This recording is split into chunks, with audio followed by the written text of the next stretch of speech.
Welcome back. Oh, we had Pesach. It was such a nice time. Now we're back in school and we're counting the Omer. And during these special days, Yaladim, we tell stories also of Rabbi Akiva. So I have a very special story of Rabbi Akiva today. And it's all about the importance of Torah learning.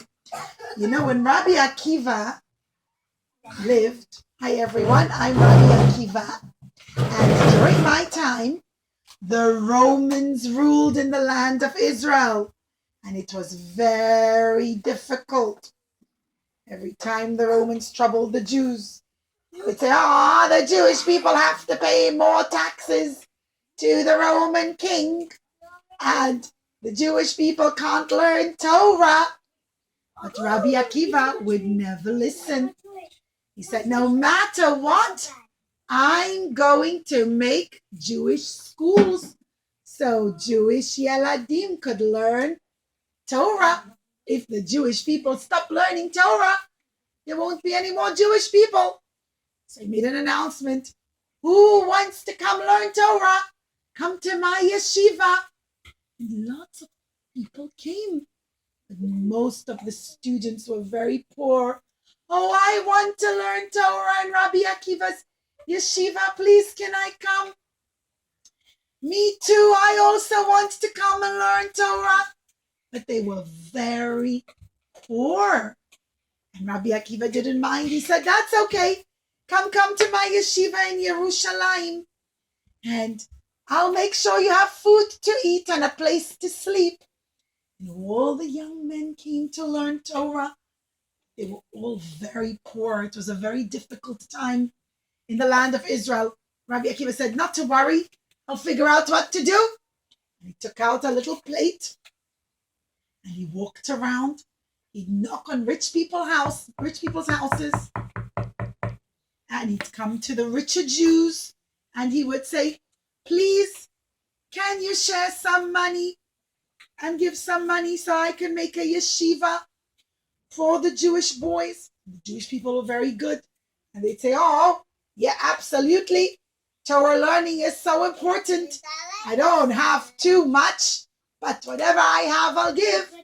And he'd put a few pennies into his plate and he'd go to the rich women, the Jewish women, and he'd say, can you please give?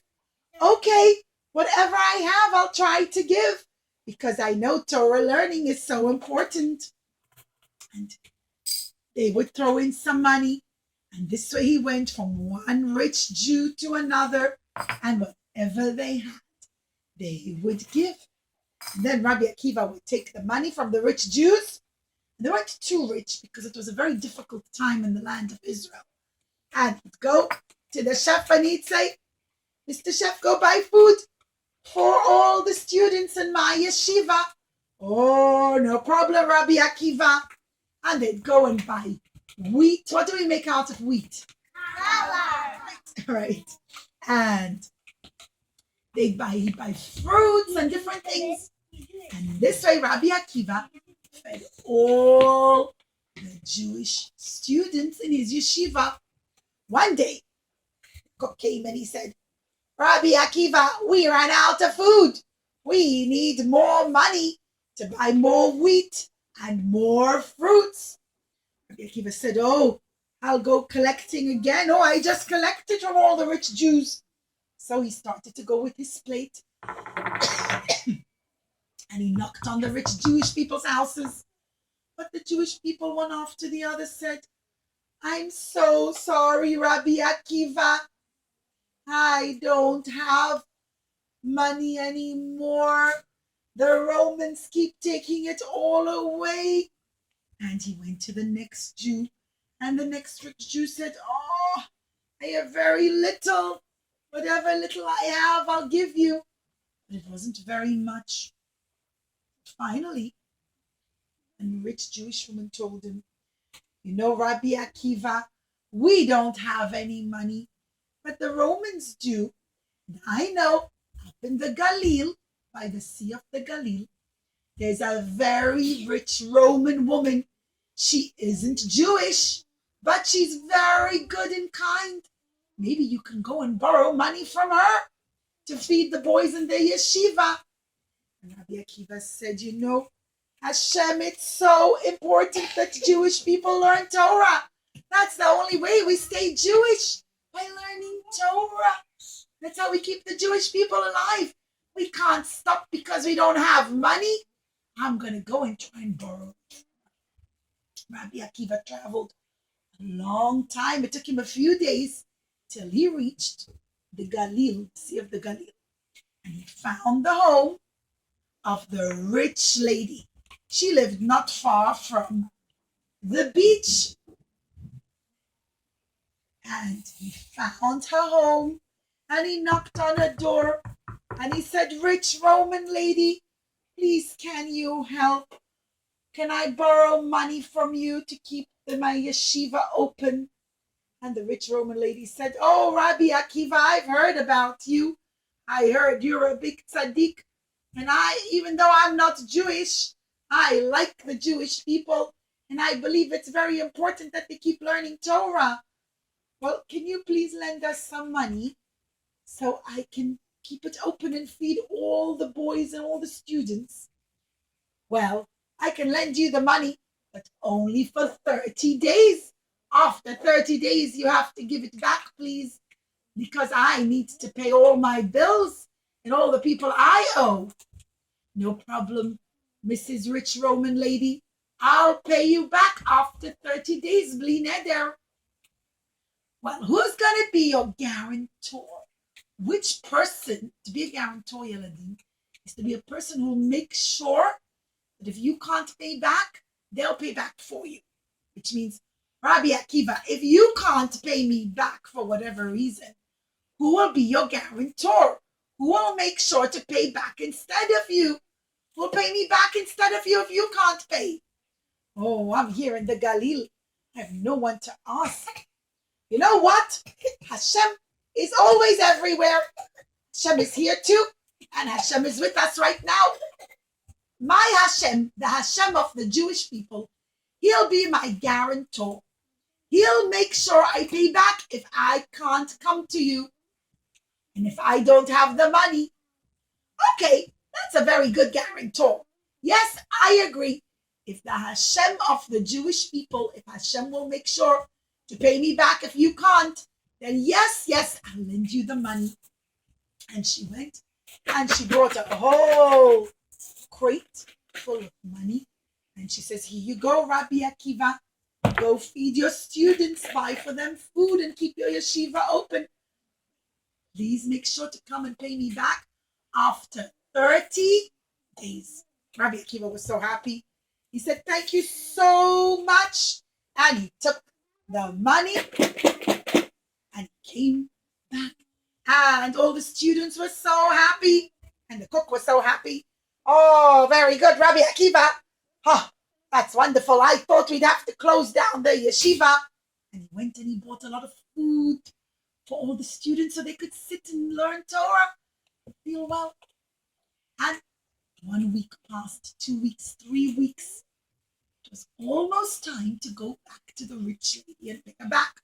And Rabbi Akiva started to go to all the rich Jews and said, please, can you donate? Maybe you have money now. I have to pay the rich lady back." And everybody said, yeah, I have some. And everybody came and put some money in the box, the rich people. Now they had money again. Rabbi Akiva collected all the money again to pay back the rich Roman lady. But Rabbi Akiva wasn't feeling. Suddenly he said, "I don't feel so good." And he was trembling with fever. And they called the doctor. And the doctor came and he said, "Oh, let me check Rabbi Akiva. Doesn't sound so well." And he brought his doctor bag. And he said, "Oh, let me check. Rabbi Akiva, come, let me check you. Let me see." And he checked Rabbi Akiva and he said, "Rabbi Akiva, you must stay in bed. You can't go out of bed." And Rabbi Akiva wanted to say, "Oh, but I have to go out of bed. I have to go pay back the rich Roman lady. It's almost 30 days. But he was so weak, he couldn't even talk. And all he could do was lay in bed, burning with fever. He wasn't feeling good. And he kept wanting to tell his students, go pay back the rich lady. I have the money to pay her back. But he couldn't even lift up his head. And he couldn't talk because he was feeling so not well. The 30th day came, and Rabbi Akiva was still sick in bed. Now, when the lady woke up, she looked up at the sun, and she said, oh, today's the 30th day. Rabbi Akiva is an honest person. He said he'd pay me back today. I really need my money today. So all day, she stood outside and waited for Rabbi Akiva to come. But could Rabbi Akiva come? No. Why? What was wrong with Rabbi Akiva? He wasn't feeling well. So she just stood and waited, and she waited by the seashore, waiting to see from far away if Rabbi Akiva came. He wasn't coming because he wasn't well, because he wasn't feeling well. And she looked up at the sky, and the sun, the night, it was almost night time. The sun was starting to set, it was almost night. And she said, oh no, Hashem of the Jewish people, you said you would be the guarantor. Rabbi Akiva said you'd be the guarantor. If he couldn't pay back, Hashem, you were supposed to pay me back, and I really need the money. Please, Hashem of the Jewish people, Hashem of the whole world, you know that I lent him because I wanted to help the Jewish boys learn Torah. Please help me. I really need the money. Now, children, Hashem listened to her. And far away, on the other side of the sea, by road, there was a big palace right by the water. And in this palace lived a very rich princess. But she was a very nice princess. And she was very spoiled. Every time she wanted something, she'd say, give me this. I want chocolate. I want a new dress. She never said please or thank you. She wasn't very polite. One day she said, I want a clown. Bring me a clown. I want a clown. So Clowny came, and he said, oh, yes, royal princess. No problem. What should I do? And she said, oh, do for me tricks. I want to see juggling tricks. So Mr. Clown took out his ballies, like juggling balls. There's a green one. Oh, thank you, David. That helps me.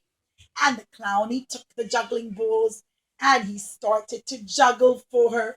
Oh, and she loved it, and she started to giggle. That's so nice. Oh, I like the juggling balls. Oh, so nice. And the clown said, oh, you're welcome. Oh, I'm very tired. I've been juggling all day for this lady, for this princess. But then Yeladim, she took off her crown, and she said, take my crown, and now juggle with the balls and my crown. Throw my crown up and down. And the clown said, royal princess, what if I drop it? What if it breaks? You're not supposed to juggle with crowns. Well, she wasn't very nice. She got very angry and said, what? Not gonna juggle with my crown? Well, I'm gonna take my crown and I'm going to, what should I do? What should I do with my crown? She was very silly. You know what she did with the crown? She stood by the water where the river was, where the sea started. And she took her crown and splash, she threw it into the sea. And she started to laugh.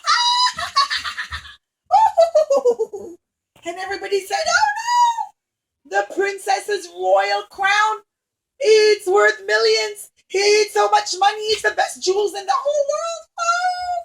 And they all jumped into the water to try and catch it. But it sunk deep into the water. They couldn't find it. Hashem brought a big wave, Yeladim.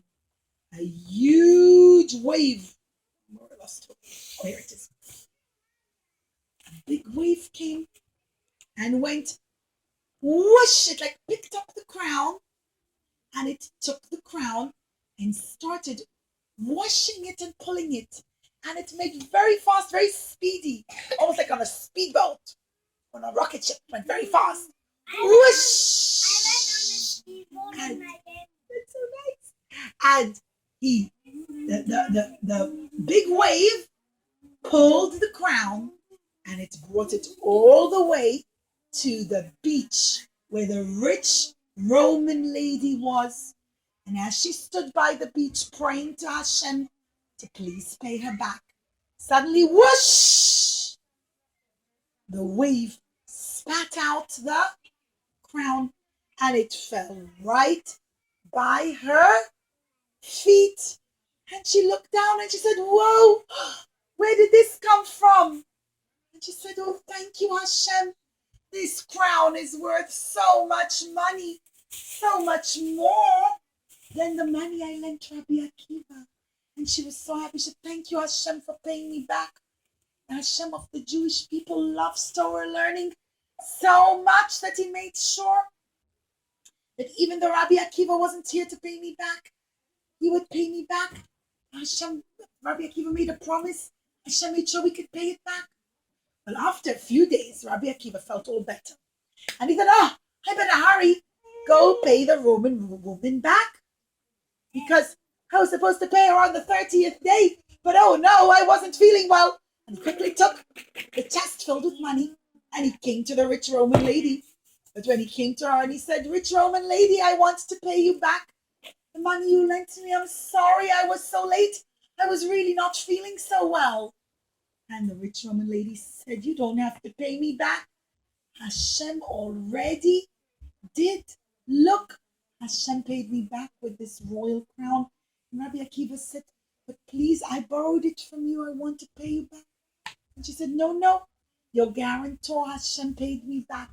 Keep the money and make an even bigger yeshiva and bring even more Jewish students to learn Torah. And Rabbi Akiva was able to continue teaching Torah. And Rabbi Akiva taught Torah during the most difficult time for the Jewish people. Even though it was a very harsh time in the land of Israel, where the Romans ruled and they didn't really. We're going to learn again. We're going to continue the story, Be'ezrat Hashem, maybe next week, of how Rabbi Akiva was teaching Torah, him and his students, Rabbi Shimon Bar Yochai, continue to teach Torah even when the Romans didn't let it, and that they made sure that the Torah would continue till today. Baruch Hashem, we have Jewish schools, and we make sure to continue to learn Torah till Mashiach will come.